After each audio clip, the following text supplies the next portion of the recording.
Hey fam, another week, another exciting episode on Talk with Mo. I'm your favorite host, Modupe. A question that we're going to be tackling today is all about dating. How do you find that significant other in this day and age? Where do you go? In our days, and sometime not so long ago, we had things like matchmaking, friends introducing friends, parents introducing children. But these days we have things called online dating. Would you go online to pick a mate? What if that significant other is just a few clicks away? My guest today is going to be talking about dating and online dating and how that has evolved to this century. Please join me as I welcome Mrs. Bukky Boyo. Hi, Bukky. It's so great to have you here with us. Hi, Modupe. Thank you for having me. Absolutely. It's a pleasure to be here. Absolutely. This is one topic that really excites me, and I'm so excited about what you're going to be sharing with us today. But before we get into it, you know what I do. Please go ahead and introduce yourself to our viewers. Thank you, Modupe. It's such a pleasure to be here. And I thank you for bringing me out of my shell because I don't do this. In fact, I don't think I've ever done this, but you encouraged me and I'm grateful for that. So my name is Bukky Boyo, and I'm a mom and I'm a grandmom. I live both in Nigeria and in Canada. I used to live in Canada permanently, but I moved back to Nigeria in 2012. I am a chartered accountant by profession. I'm actually a CPA, both in Canada and also a fellow of the Association of Accountants, ICANN, in Nigeria. I qualified in the year 1985, feels like a century ago. I'm a serial entrepreneur. Serial entrepreneur? Yeah, I'm a serial entrepreneur, yeah. I started my own business in 1996. I have a software consulting company. It started as Accounting Solutions, but now it's called ASL Business Solutions. So it actually evolved out of my accounting knowledge, my accounting background, coupled with my delving into the world of software and IT. So it's a combination of both business, software and accounting. That's a combination of what my company does. So it's called ASL Business Solutions. It's based in Nigeria, and I've run that company since 1994, like I said. And in 2017, I delved into retail. I don't think I've mentioned this, but I have 2 retail stores in Lagos. I have an online presence. We sell ladies' shoes. Yeah, that was something I was doing for fun or as a hobby, but it really grew beyond being a hobby. You are a woman of many sides indeed. Serial entrepreneur.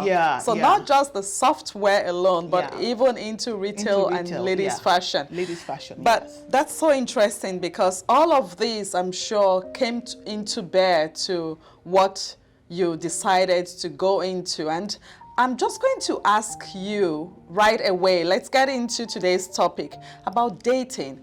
And what do you see on the dating scene? I see trouble. I see difficulty. I see a change in the landscape. And I see that our young, they're not young anyways, but our children are now in their 30s, 20s, 30s, some of them even in their 40s. Our children are having trouble. And I've tried to analyze the problem, and I've tried to look at the trend. And it looks like there's a social dynamic going on. And that social dynamic has to do with a lot of things, actually. And it's worldwide. It's not just here in Canada. It's not just in Nigeria. It's everywhere. Marriage is scary for the generation, our children's generation. It's scary and it's actually overwhelming. And a lot of reasons why I think this is so, and you can also maybe add to it, is that... I don't want you to lose your thoughts. Yeah. But I'm just going to ask you right away, why do you think marriage is scary for this generation, or the generation you are describing? Yeah. Why do you think it's scary for them? For the men, for the boys in particular, it's scary because it's a lot of responsibility. And unfortunately, we have not raised our boys to shoulder a lot of responsibility. In fact, to the contrary, we've been raising our girls to be more responsible. We've been raising our girls to shoulder responsibility while we've left the boys alone. The phenomenon we're seeing now is we're seeing that girls are doing better, they're achieving more. There's female empowerment already in the horizon, but you find that even the girls, even without the female empowerment, the girls are doing better in school. They're carrying more weight at home, in school. And somebody gave me an analogy that if you go to a home where there are daughters and sons, you find that the girls are always in the kitchen. They're always helping out. What are the boys doing? They're probably playing video games or watching TV while the girls are sweating out in the kitchen. Because we parents, we insist that our girls must know how to cook, must know how to keep the home, must know how to look after the junior ones, must know how to do this, know how to do that. But what kind of responsibility do we give our boys? Not as much. So the girls are stronger now, and we're saying, what is going on? We caused it. So as long as this trend continues, the boys will be weaker and the girls will be stronger. Couple this with the fact that there's a lot of the Me Too movement, there's a lot of female empowerment going on, there's a lot of emphasis on educating the girl child. So you see that the focus on the girl child has been so much that the boy child, I think, in my opinion, has been neglected. And that is why a lot of young men are feeling overwhelmed. They can't support a family. They are actually threatened by their female counterparts. It's a phenomenon we are seeing, and if we don't do something about it, it's not going to change. And we're going to get to what your suggestion will be for us to do. But I would challenge you to say that it's not only the male child that is shaken away from marriage. So do you think this is generic, or is it just, I know it's more prevalent within the male folks, but is this something that our female children can also borrow a leaf from? Yeah, I think the girls are also not as anxious to get married as we were when we were younger. And that has to do with one of the things I just told you. Girls are getting and are seeking more education. Girls are going into more industries where it was only they were male dominated. You know, there is something called STEM. Yes. The STEM subjects, the girls are going at it full speed. I mean, and those courses take a long time. So they find that they're graduating later. They're graduating later, and they have a sense of achievement. They don't want to stay at home. They want to work. They want to achieve. So all that takes time, and it's a distraction from marriage. If you think about our parents and us, we didn't really aspire for much apart from marriage. It was like, just wanted to get married. So it was like, there was no, the aspirations of women then and now have changed. So it's going to be a balancing act, or it is a balancing act, to actually be able to get married, have a home, at the same time have a fulfilling career. And a lot of women, for a lot of women, it's challenging. It is a challenging balancing act. So for women who are career oriented, they just choose to stay single because it's because they cannot afford the distractions of getting married. But having said that, I believe that if a woman finds her match, because as females, we are born to be nurturers. God created us for a purpose. It doesn't make mistakes. We're born to be nurturers. We're born to reproduce. If a female, even a high achieving, successful, whatever, if she finds someone or meets someone that is her match, she will get married. A lot of females are using their career as an excuse because they haven't found their match. I don't know if you understand what I'm saying. I understand you. Yeah. You are saying, although priorities have evolved, if they find their match, they are more likely to settle down. And that means, will that fear then dissipate? The fear of committing into a marriage? Is that what you're saying? If they find their match? Yes. So, if they find their match. So the difficulty a lot of high achieving females are having is finding their counterpart males to match with. And I can imagine this is because they are now high flyers. The focus is on career and not on relationships. But if there's a way for them to find their match, right? Yes. Then they would. They would. Yes, because to be a high-flying female, it's time-consuming. You're working with men. So you have to work as hard, maybe even twice as hard.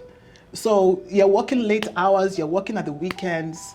You're consumed, and you also want to reach the top, just like every other person that you're working with. So you have to give it whatever it takes. So what that leaves you with is little time to date. In itself it's like a job. It's time consuming as well. Absolutely. So if you already have an intensive job, or you're very high up in your career, it's difficult. It's difficult. And that's why we'll still encourage women to get married early, if possible, before they get into their career. Because once you get into the career, once you start moving up, the chances become slimmer and slimmer and slimmer. Not just because of age, but also because your priorities just begin to change. Are men finding dating easier in this generation? Because the women are climbing up the career ladder, and the focus have shifted. They're paying more attention to their career. They don't have the time to date. What about the men? To be honest, and I still think it's very unfair, but it's still a man's world. Because men can still... men, for example, are not as discriminatory as we are in terms of their peaks. A man who is an executive director or executive in his organization can date his secretary. They're not. Or his nanny. They're not as discriminatory. But a female executive will be hard pressed to date somebody who is that low. You know what I mean? So we are always looking up when we're dating. And that's a challenge. And men have it easier. They can look up, they can look down, they can look anywhere. So I would say that the challenge really is more for females. And I think it's unfair, but just the way it is. So how is technology changing the behavior or practices in dating in today's world? Yeah. So what has happened over the last 10 to 20 years or so is quite exciting, because this is where it helps females who, like I said, are the most challenged by this dating issue. So we have what we call dating sites or dating apps and private matching. So that is one of the things that I decided to go into, and the idea came in 2020 during the pandemic. Now, during the pandemic, I was stuck for 7 months in Canada. I couldn't travel back to Nigeria. And I was home with 3 of my children. And I was still lonely, and I still felt isolated. So I started thinking about those ladies who are single, with no kids, no husband, And you know how Canada is. It's not like Nigeria where you have a house help or you have a driver. In Canada, if you live alone, you live alone, except you have a dog or a cat. So I have a daughter. She lives in Halifax. She was also single then, and I felt so much compassion for her because I also knew she was going through the same thing. Thank God she's married now. Congratulations. So, thank you so much. So I felt a lot of compassion for her, and generally for a lot of female folk who lived by themselves. And at the same time, coincidentally, at the same time, I watched Indian matchmaking on Netflix. That was a series I was running on Netflix at that time. I'm sure a lot of your viewers have seen it. It's very, very interesting because it tells you how the Indians get around this problem. They matchmake their children from when they're young. But that has even evolved now because the children now don't want to matchmake from when they're babies anymore. But then, even as adults, the parents get a matchmaker to look for spouses for them. So it works for the Indians, and I asked myself, why is it not working for us? Why aren't we doing something about what is going on with our children in our African community? So I came up with the idea to develop an app because I knew about dating apps. I knew about online dating, but it was just back in the day, just like a lot of people, my generation, we thought it was something shameful or something that only desperate women used, or people with no options. They don't have friends, they don't get invited to parties, so they use dating apps. So that was back in the day. But fast forward now, or fast forward even to 2020 when I had this idea, there's been an evolution.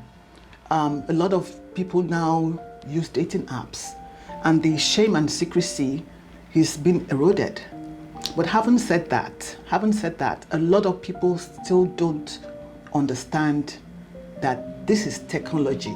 And just the same way Facebook came, Instagram came, and all these other apps came, and we've adopted them, it's the same way the dating apps have come, and they are here to stay. It's part of the evolution of the world. And let me just say that they're not for everyone. I have to say that there are different kinds of personalities, just as you and I have discussed. Some people are more introverted, some people are extroverted. If you are an introverted person or you are a very busy person and you are lonely after work, then you need to get on a dating app and look for a match. Look for someone that looks like someone that you would like to hang out with. And don't stay at home and feel sorry for yourself.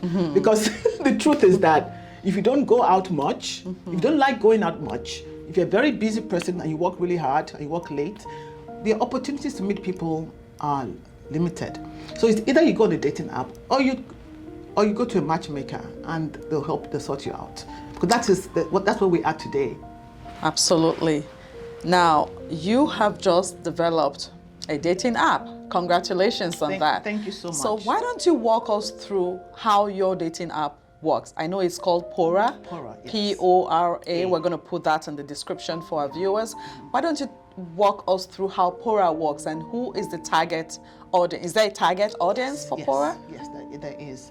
Okay, so the name Pora came from the word diaspora, because that's really where my heart was. Like I said, I have kids that live here in Canada, and a lot of my friends have kids that live in the UK, live in the US.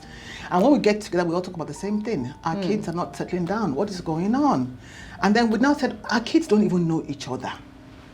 Like back in the day when we were growing up, we were more connected. We used to go in and out of each other's homes, and there was so much fluidity when it comes to meeting people and dating and just making friends.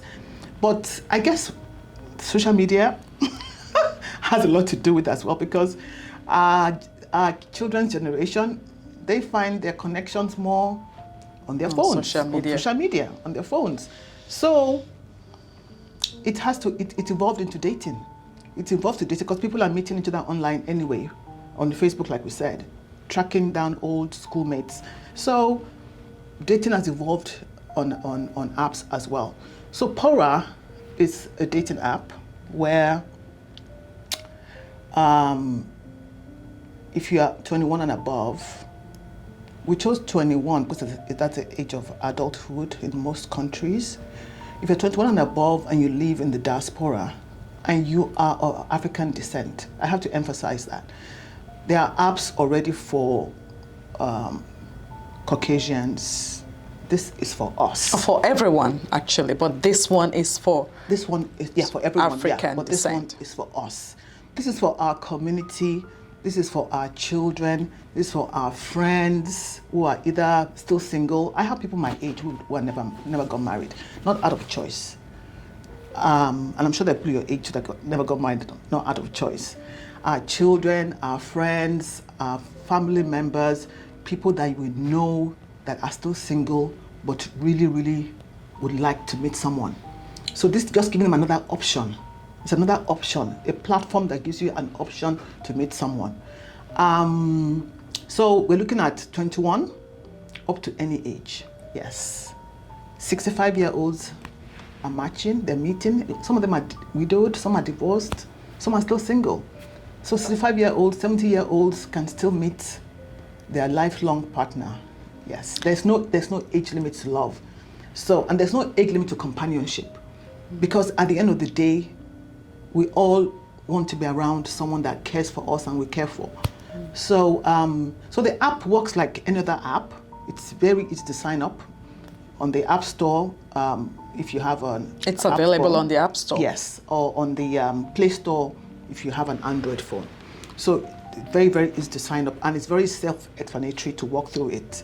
We have put some things in place that are different from other apps because, again, we have to look at the African community and what makes us different from other communities. So, for example, we have a verification process because we don't want scammers on the app. We don't want people of ill repute on the app.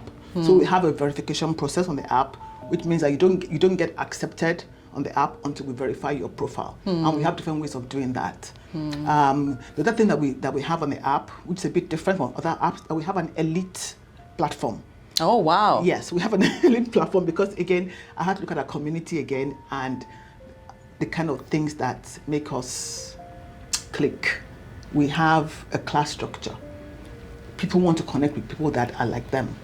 So you want to connect with someone that went to a school that you know, or that is within the schools that were well known when you were in school. You know what I mean? So you went to Queen's College. You want to connect with people that went to KC, for example, or Holy Child. You know what I mean? So there's a bit of a class structure that is inherent in our own community, and that's why we created the elite status. So if you feel like you're elite, you join the Pora Elite, also on the app. Pora Elite is like a higher level. If you feel that you are eligible for that. And we don't accept everybody into Pora Elite. We also need to verify you. That was my next question. So who are your ideal candidates for Pora Elite? Okay, so the typical high flyer, the typical CEO, the typical executive, the typical, I'll say, person of pedigree that is not just mainstream, who wants to meet other people like them. That's what I would call an elite, just as the name implies. Sure. Is there some sort of subscription or payment? Yes. Yes. Can you explain that so that our viewers are well informed when they go searching for Pora? So like most of the apps that are out now, there is a free version, which just allows you to do some basic things. It doesn't give you much of an opportunity to do much. So you sign up as a basic subscription, where you get just the basic features, and then you upgrade to a premium version, to the premium platform, and that's just $19.99 a month dollars. Now we try to keep our pricing within the range of the other apps. So it's competitive. So it's very competitive. Now to get on the elite though is $49.99 a month. Like I said, that's a higher platform. So that's basically it. Let's look at the price. And you can either choose a monthly subscription or a quarterly subscription. So do you have anyone who has used your app and successfully been matched? You don't have to mention names, Yes. but we need some sort of statistics so that our people can know that this works and it's up and running. Yes, yes. We have a few people that have on the app already, and they have matched. Yes. What we haven't yet figured out is how to follow up with them and to know how far they have gone with their matches. We haven't yet evolved a way around that. But in future, the plan is to actually follow up with people so that we can actually use them for our marketing. The success stories for marketing. Absolutely. Now I'll talk about private matching, because private matching is actually one of the things that makes Pora stand out. Private matching is for those that don't want their profiles out in public.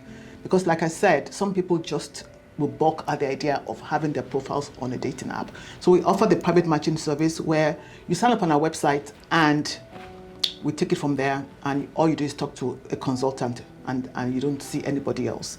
And all your information is very, very, very confidential. Oh, wow. So this is also different from the Pora Elite. Yes. The Pora Elite is on the app. It's on the app. It's on the app. But this is a private. Outside the app, yes. And how did they go about that? On the website. It's on your website. On the website. Yes. You apply to for Pora matching on private matching. On our website. It's outside the app. Interesting. Yes. Interesting. So, is there a call to action? Yes, the call to action is just to sign up. Sign up for on the App Store for the Android or the iOS version, or sign up on that's for the app, but sign up on the website for private matching, if that's what you desire. Because I realize that a lot of our community will still not go and put their profile picture on an app. They still want to be private. It's part of our culture. This has been well thought of. And when you say our culture, when you say our people, is this targeted to the Nigerian audience alone, or No. Africans? African, any black person of African descent. They're white, At the end of the white day- people in Africa. I said any black person Of African descent. African descent. So Okay. black person, Any African. black person of African descent. Okay. So we're not being discriminatory here. We're just saying there are peculiarities. Having said that, we've had a few Caucasians sign up on the app. And I wondered about that, and I realized that, well, some Caucasians like black people. So if you're Caucasian, or if you're Asian, or from any other culture, and you want to match with a black person, you're welcome to sign up. Is there any last words you want to say, Bukie? This has been very informative. Yes, I want to talk to our community of black ladies and black gentlemen, single ones, and ask them to embrace technology, because whether we like it or not, we have no choice. It's not a matter of choice. If we're going to move and make progress in the world today, as we're already saying, I mean, everybody has a cell phone. 10, 20 years ago, who would have thought that every single person would have a cell phone? That's technology. That's the power of technology.